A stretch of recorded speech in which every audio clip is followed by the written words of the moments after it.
দর্শক শুভেচ্ছা। আমন্ত্রণ multi level marketing, network marketing বা ডিফারেন্ট লেভেল মার্কেটিং এর বিস্তর আলোচনা এমএলএম জিজ্ঞাসায়। আজ আমরা কথা বলবো মূলত মাল্টি লেভেল মার্কেটিং এর নানা দিক, সেই প্রসঙ্গে বাংলাদেশের সর্বপ্রথম সফল multi level marketing company destiny গ্রুপের সম্পর্কে যে বিভিন্ন অভিযোগগুলো গণমাধ্যমে আসছে, মানুষের মধ্যে সৃষ্টি হচ্ছে, সেগুলো খণ্ডানোর জন্য, সেই সকল বিষয়ে বিস্তর জানার জন্য, এর ভেতরে বাইরে এবং এটির সর্বশেষ অবস্থায় কি আছে সেই বিষয়গুলো জানার জন্য আমরা চেষ্টা করব। বরাবরের মতোই আমরা স্টুডিওতে আমন্ত্রণ জানিয়েছি মাল্টি লেভেল মার্কেটিং এমএলএম বা নেটওয়ার্ক মার্কেটিং বাংলাদেশ চ্যাপ্টারের, যাকে আমরা জনক হিসেবে জানি, ডেস্টিনি গ্রুপের চেয়ারম্যান মোহাম্মদ রফিকুল আমিনকে। আপনাকে স্টুডিওতে স্বাগত জানাই। আমরা আগের অনুষ্ঠানগুলোর ধারাবাহিকতায় আজকেও শুরু করতে চাই সেই জায়গাটি থেকে। ডেস্টিনির প্রতি অভিযোগের আঙ্গুল গণমাধ্যমে থেকে যে তোলা হচ্ছে, এটি থামছেই না, প্রতিদিনই দেখা যাচ্ছে দু চারটি অভিযোগ এসেই যাচ্ছে। তো সবশেষ আমরা যেটি জানি যে সিআইসি বা এনবিআর থেকে গঠন করা যে কমিটি কর ফাঁকির বিষয়টি তারা তদারকি করেছেন, দেখছেন, অনুসন্ধান করছেন, তাদের বরাত দিয়ে বলা হচ্ছে কোটি কোটি টাকা কর ফাঁকি দিয়েছে ডেস্টিনি। আমি প্রথমে এই প্রশ্নের উত্তর এইভাবে দেব, আমরা কেন গণমাধ্যমের মাধ্যমে জানতে হবে, আগে কেন লিখিত অভিযোগ নয়? এটা আমার কিন্তু মাননীয় সরকারের কাছে, সরকারের যারা নীতি নির্ধারক আছে তাদের কাছে প্রশ্ন। করের অনিয়ম এবং করের ফাঁকি হলে আয়করের একটা আইনের বিধানই আছে যে কোনো ব্যক্তি যদি আয়কর ফাঁকি দেয়, মনের জানতে বা অজান্তে যেভাবে দিক, কারণ আয়কর কোনদিন যিনি আয়কর প্রদান করেন তিনি সাবমিশন করেন। পৃথিবীর সব দেশে একটা প্রফেশনাল বডি থাকে যারা মক্কেলের পক্ষ থেকে তার তথ্য অনুযায়ী আয়কর প্রদান করে। ইউরোপ আমেরিকা সব দেশে আছে। আপনি ওয়ান অফ দা লার্জেস্ট আয়কর সাবমিশনের কোম্পানির নাম হচ্ছে HR ব্লক। বাংলাদেশে ওইভাবে পেশাদারি কোনো প্রতিষ্ঠান নেই। বাংলাদেশের প্র্যাকটিসটা হচ্ছে এই যে আয়কর প্রদানকারী একটা আইনজীবীর একটা কনসোর্টিয়াম থাকে, তারা করে থাকেন। আরেকটা আছে চার্টার্ড অ্যাকাউন্টেন্ট ফার্ম, অনেক সময় এই কাজটি করে থাকেন। তবে দুই ধরনের সংগঠন এটা করে থাকেন, একটা হচ্ছে আইনজীবীর একটা কনসোর্টিয়াম, আর একটা হলো চার্টার্ড অ্যাকাউন্টিং কনসোর্টিয়াম।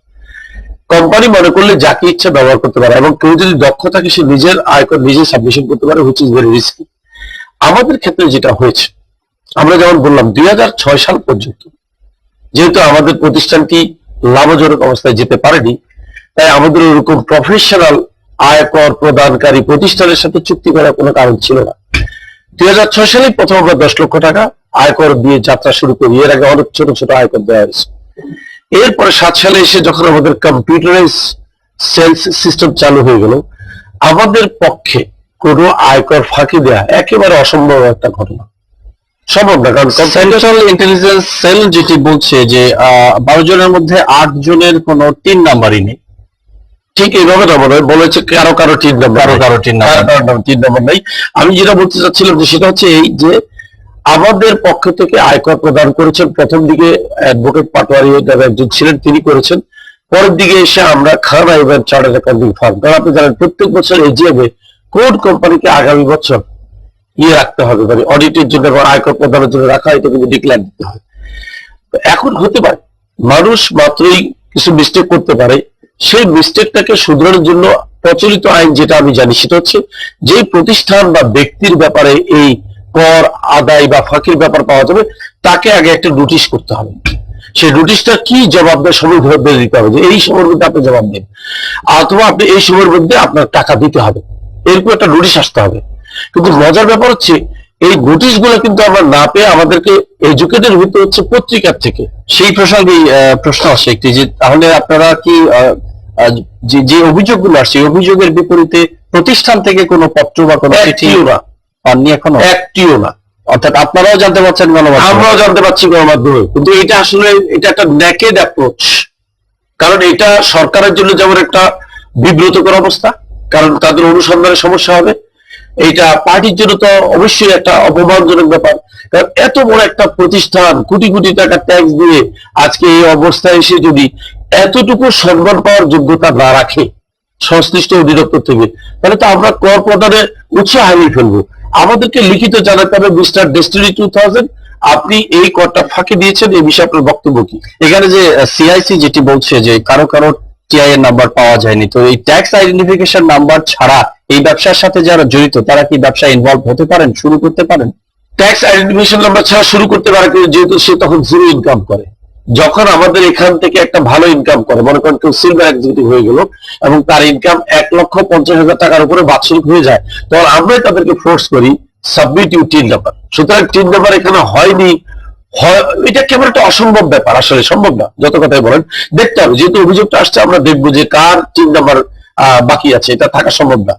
তো আমি যেটা বলছিলাম সেটা হচ্ছে এইখানে এই বিষয়টি এক্সারসাইজ করার কোনো সুযোগ আমরা রাখিনি যেদিন থেকে 2007 সাল থেকে আমরা কম্পিউটারাইজ অ্যাকাউন্টিং এ গেছি। কারণ তার আগে তো কিন্তু ম্যানুয়াল অ্যাকাউন্টিং হতো। ম্যানুয়াল অ্যাকাউন্টিং এর ডকুমেন্টেশনের মিস্টেক হওয়া সবার ক্ষেত্রে সম্ভব।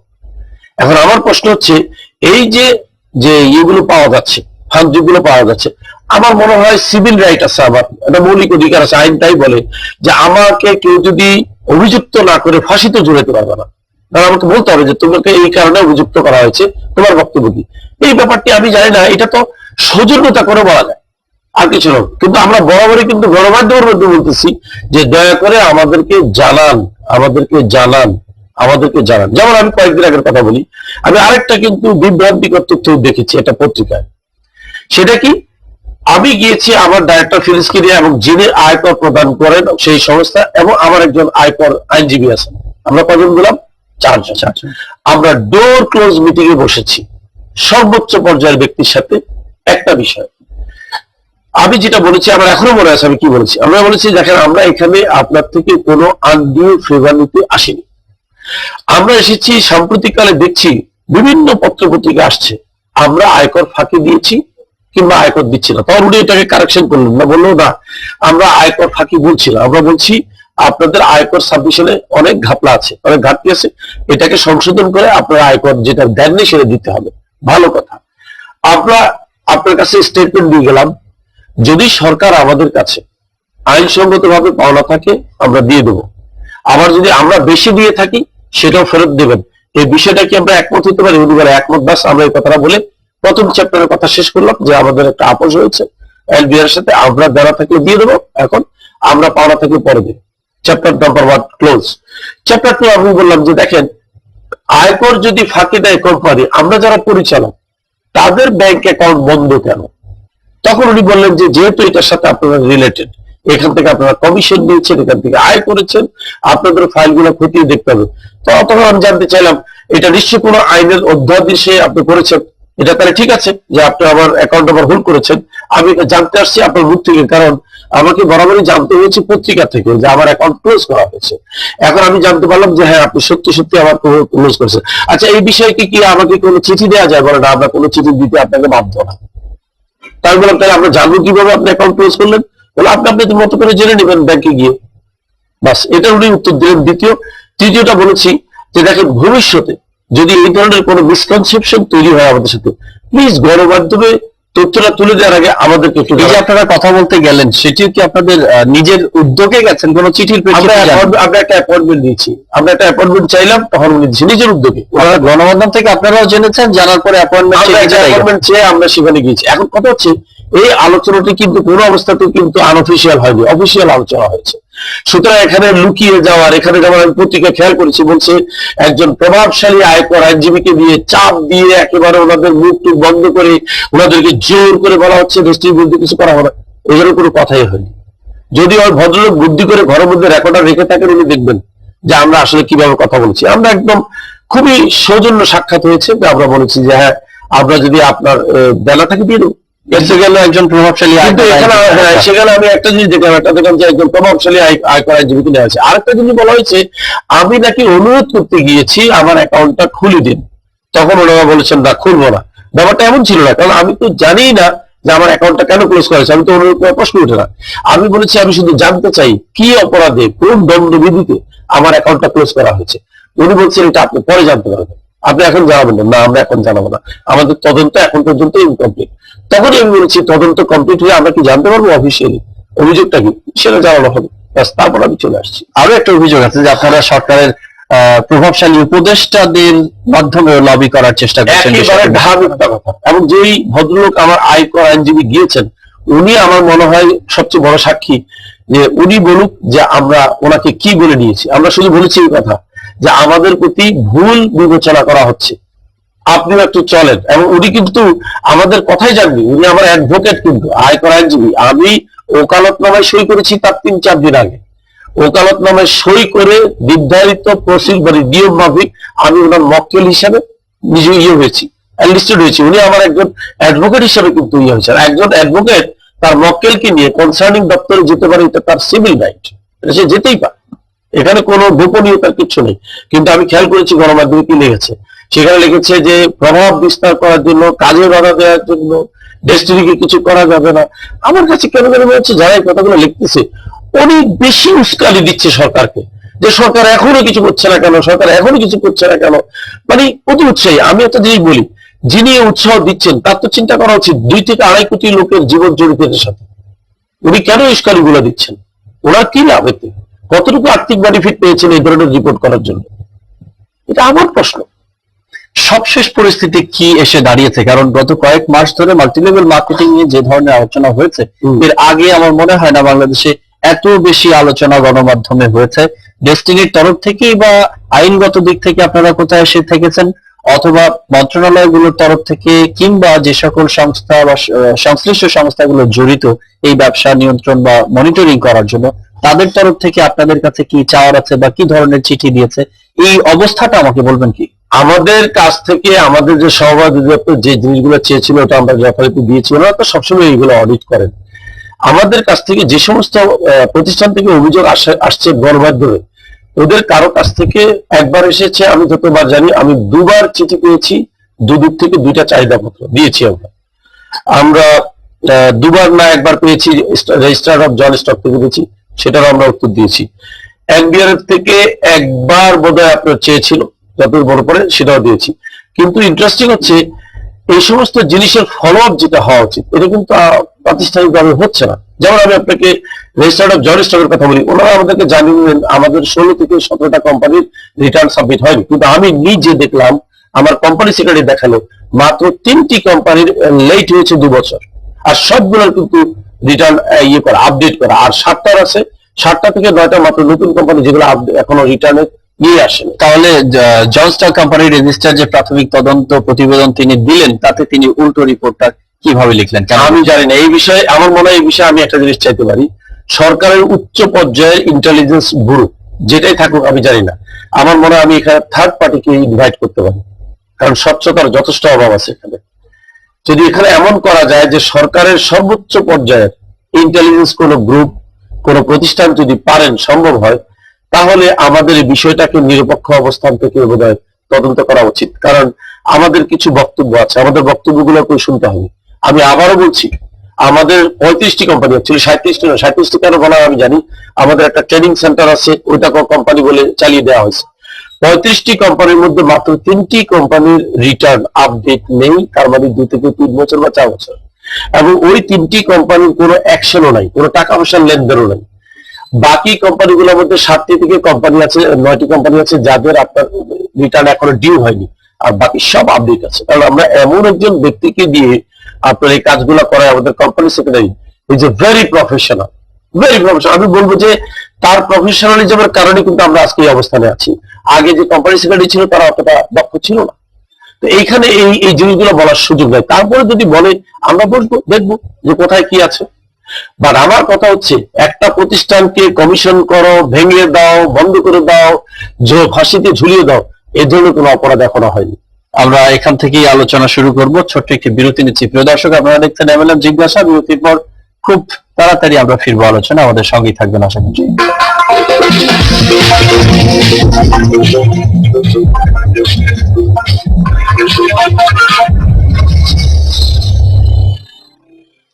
বিরতির পর আরো একবার স্বাগত এমএলএম জিজ্ঞাসায়। প্রিয় দর্শক, আপনারা দেখছেন আমরা কথা বলছি ডেসটিনি গ্রুপের চেয়ারম্যান মোহাম্মদ রফিকুল আহমেদের সঙ্গে।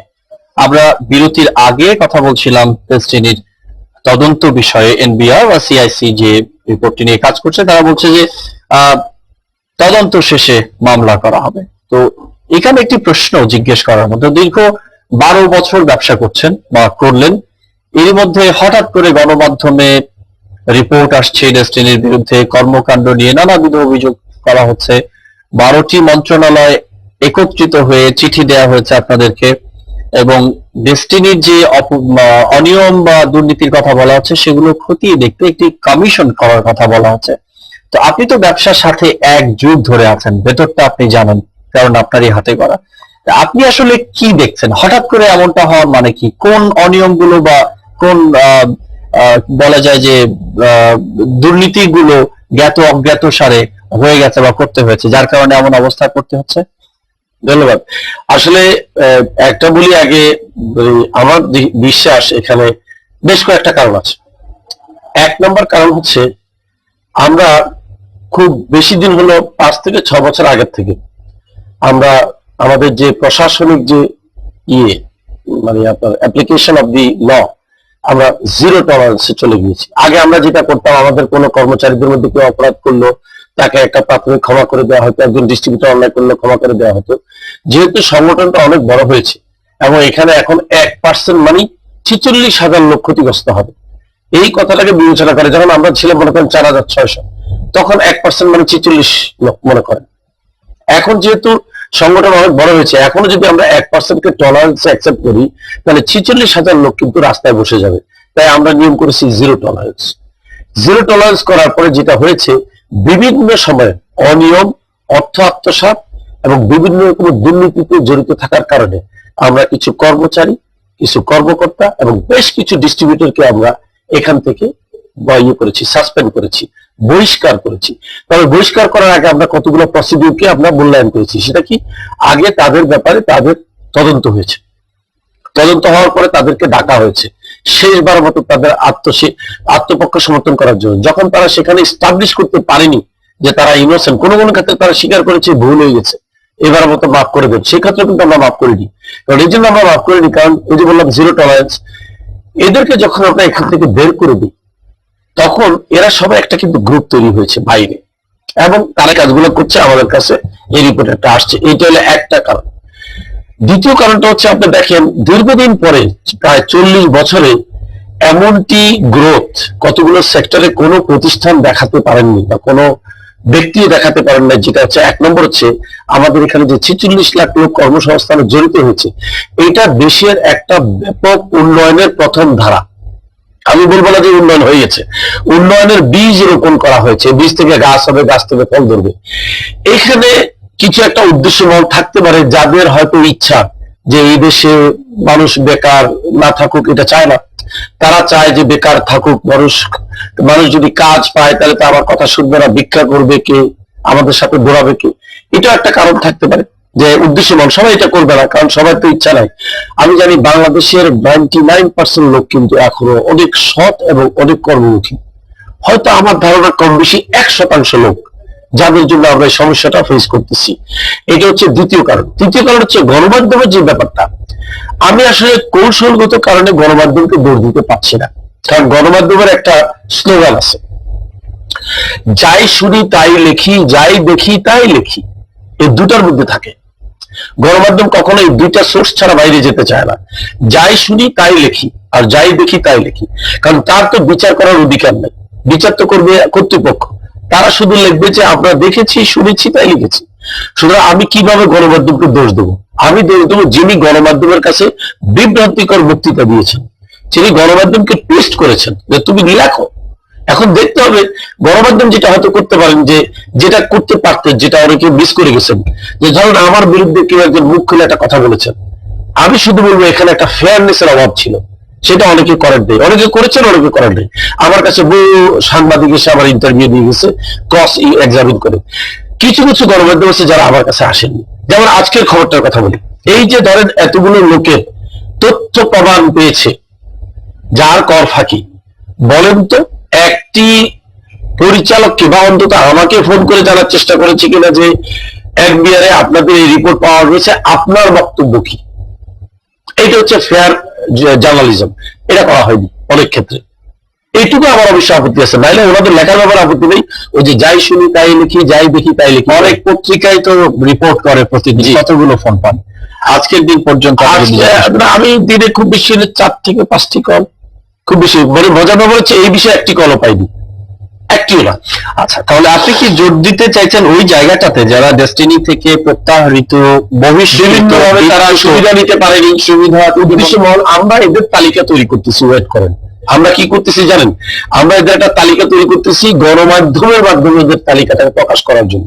কারণ দেশের মানুষ জানতে হবে যে যারা আমাদের বিরুদ্ধাচরণ করেছে আসলে তাদেরকে কেন বাইর করে দেওয়া হচ্ছে। যেমন এ থেকে কি হবে, এই তালিকা থেকে কি পাওয়া যাবে? এই তালিকা থেকে পাওয়া যাবে যে কারা উদ্দেশ্য মহল, কারা এটার মদত জুগিয়েছে। তখন মানুষ যেটা করতে পারবে, অন্তত তাদেরকে বর্জন করবে, ঘৃণাভাবে, সামাজিক ভাবে বর্জন করবে, যে তোমার সাথে কোনো কথা নাই, তুমি তোমার উদ্দেশ্য হাসিল করতে পারো না, তাই তুমি ডেস্টিনির বিরুদ্ধে অপপ্রচার করেছো। আমরা প্রতিষ্ঠার পর থেকে দেখেছি 2007 সাল পর্যন্ত ডেস্টিনি গ্রুপে, তখন তো গ্রুপ হয়নি, ডেস্টিনি 2000 লিমিটেডে কোনো স্পিড ছিল না, কোনো গতি ছিল না। পরবর্তীতে দেখলাম যে এই 4 থেকে 5 বছর এটি 2 গুণ বা 3 গুণ গতি নিয়ে এগিয়ে গেছে। এই মিস্ট্রিটা কি, রহস্যটা কি? প্রথম কথা হচ্ছে আসলে 2 গুণ 3 গুণ গতিতে যায়নি। 2 গুণ 3 গুণ কেন মনে হচ্ছে আমি বুঝিয়ে বলি। মাসের 1 তারিখ থেকে 2 তারিখে যদি 2 গুণ করা হয় তাহলে এটা হচ্ছে 2 জন। 2 তারিখ থেকে 3 তারিখে যদি দ্বিগুণ করা হয় এটাকে বলে 4 জন। 3 তারিখ থেকে 4 তারিখ যদি দ্বিগুণ করা হয় এটাকে বলে 8 জন। এই ধারাবাহিকতা যদি মাসের 29 তারিখে যান, তখন দেখা যাবে 29 তারিখে যদি থাকে 1 কোটি, সেটাকে দ্বিগুণ করলে হয় 2 কোটি। তখনও কিন্তু দ্বিগুণ হারেই বাড়ছে। বাড়াটা আমি বরং মনে করি পার্সেন্টেজ ওয়াইজ। আপনি কি জ্যামিতিক বাড়াটা?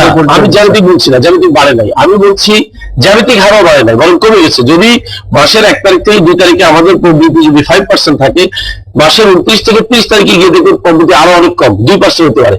কিন্তু ভলিউম ওয়াইজ বেশি থাকাতে ওই ভলিউমটাকে মাসের 1 তারিখের ভলিউমের 14 গুণ মনে হয়। যেমন মনে করেন মাসের 1 তারিখ থেকে 4 তারিখ পর্যন্ত 8 গুণ হলো, কিন্তু দেখা গেল যে ওই 1 তারিখের ভলিউমের তুলনায় 29 থেকে 30 কিন্তু 1 কোটি গুণ। কিন্তু আবার 29 থেকে 30 তাদের নিজস্ব হার যেটা, সেটা কিন্তু ডাবল। এখানে যে ঘটনাটা ঘটেছে, 2006 সাল পর্যন্ত কোম্পানিটির যে ইনফ্রাস্ট্রাকচার, এইটার দিকে মনোযোগ দিয়েছি আমরা আগে, যা আমরা আগে বেসমেন্ট ঠিক করি। একটা জিনিস মনে রাখবেন, কোন একটা বিল্ডিং দেখবেন তার ফাউন্ডেশন তৈরি করতে 2 থেকে 3 বছর লাগে, 2 থেকে 3 বছর। তাহলে ফাউন্ডেশনের হাইট কত? 18 থেকে 20 ফিট। 18 থেকে 20 ফিট করতে লাগলো 3 বছর। আর 18 ফিটের পরে বাকি তালাগুলো 20 তালা পর্যন্ত করলো 18 বছর। তখন আপনার একটা প্রশ্ন থাকে না, কি ব্যাপার, একটা বিল্ডিং 1 তালা করলো 3 বছরে আর 19 তালা করলো 1.5 বছরে? What is this? What is the history? History is nothing but they always work in a foundation and the rest is easy. আমরা ফাউন্ডেশনে কাজ করেছি আগে। আমাদের শেষের দিকে যারা ভুগতে আসছে তারা দেখতে চাইছে যে এই প্রতিষ্ঠানের ইয়েটা কি, মানে এস্টাবলিশমেন্ট স্ট্রেংথটা কতটুকু, তারা কি টিকে থাকবে কিনা, এটাও কিন্তু অনেকে অবজার্ভ করেছে যারা আসেনি। যেমন আমি আপনাকে 1/11 এর সময় একটা ঘটনা বলি। এক ভদ্রলোক আসলে খুব সংক্ষেপে একজন আসলেন, এসে বললেন যে আমি এখন ডেস্টিনিতে জয়েন করবো। আমি বললাম কেন? তখন সে বলল এটা, যে যেখানে 1/11 সরকারের মতো সরকার 154টা কোম্পানিকে দুর্নীতি তালিকা আনছে আর আপনি বাদ আছেন, সুতরাং আপনার সাথে কাজ করা যায়। আপনাকে অনেক ধন্যবাদ আলোচনায় অংশ নেওয়ার জন্য। প্রিয় দর্শক, আপনারা দেখছিলেন MLM জিজ্ঞাসা, মাল্টি লেভেল মার্কেটিং সম্পর্কে অজানা নানা তথ্য নিয়ে আমরা আলোচনা করছিলাম এবং খোলামেলা আমরা আলোচনা করি এই অনুষ্ঠানে।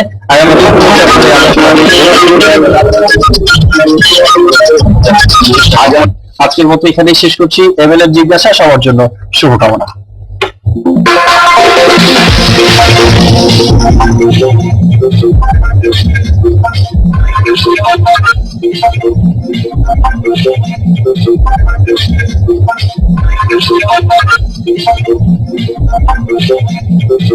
Yes.